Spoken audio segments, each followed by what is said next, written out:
认识六顶帽子上。每个人都会有各自的思维天性，有的人注重分析，有的人胜于雄辩，有的人喜欢批判。思考最主要的困难在于混淆不清。我们想在同一时刻做到太多的事情，就好像同时要控制几个球。六顶思考帽是将创新思维工具化的一种思维技能。它的基本概念非常简单，将各个观点并列地排放在一起，思考者一次只做一件事，即将情感与逻辑分开，将创造力与信息分开，以此类推。六种颜色的帽子形象地代表六种思维方式，没有冲突，没有争论，也没有最原始的对与错，取而代之的是一种真正的对于问题的探索，在交流思想中的互相尊重。白帽子思维。哇塞，今天好冷啊！真的好冷啊，现在是零下10度。你看，茱莉亚的反应就是白帽子思维，她会拿出数据、事实来说明这天气到底有多冷。所以说，白帽子思维代表了客观事实和数字，努力发现信息并增强信息基础，是白帽子思维的关键部分。运用白帽子思维，你要牢记3个问题：我们现在有什么信息？我们还需要什么信息？我们怎么得到所需要的信息？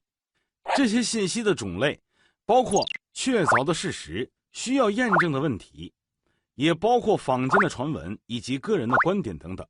如果出现了意见不一致的情况，可以简单的将不同的观点平行排列在一起。如果说这个有冲突的问题尤其重要，也可以在稍后对它进行检验。白色思维可以帮助你做到像电脑那样提出事实和数据，用事实和数据支持一种观点，为某种观点搜寻事实和数据，信任事实和检验事实，处理两种观点提供的信息冲突，评估信息的相关性和准确性，区分事实和推论，明确弥补事实和推论两者差距所需的行为。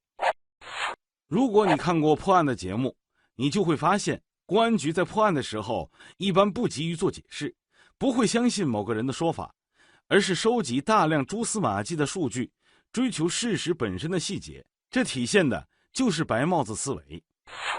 日本人在开会时一般不会带着解决的方案去，而是带着手头上搜集的各种各样的数据和各种各样的客观现象，在会议上提供他们所了解的客观事实和各种各样的数据分析，最后得到一个倾向性的结果。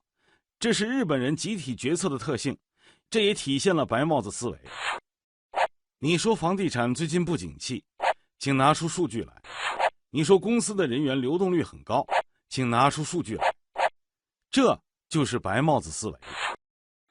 现在来做个实验，戴上白色思考帽，讨论某银行要求员工同时提高存款额度和中间业务收入。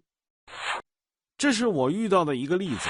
刚开始就有员工这样说：哎呀，怎么可能同时提高存款额度和中间业务收入呢？你想啊，客户有100万存在银行，我鼓励他拿出50万购买中间业务了，那存款不就只剩下50万了吗？事实是不是这样呢？戴上白色思考帽，请他拿出数据来说明。结果通过数据分析发现，存款额度和中间业务收入是正相关的。红帽子思维。我有一个计划，是这样的。我的预感告诉我，这个做法行不通。安妮的反应就是红帽子思维的表现。红帽子思维就是对某种事或某种观点的预感、直觉和印象，它既不是事实，也不是逻辑思考。红帽子思维就像一面镜子，反射人们的一切感受。使用红帽子思维时，无需给出证明，无需提出理由和根据。红帽思维的使用原则：正确认识和运用直觉与情绪，不要证明或解释自己的感觉，认可预感，但非凭预感做决定。你的情感与直觉是什么样，你就怎么样将它们表达出来。我不喜欢你们处理这件事情的方式。我的直觉告诉我，价格很快就会跌下来。我不喜欢这个计划。在使用红帽思维时，就问一个问题：我对此的感觉是什么？然后将思考时间限制在30秒内就给出答案。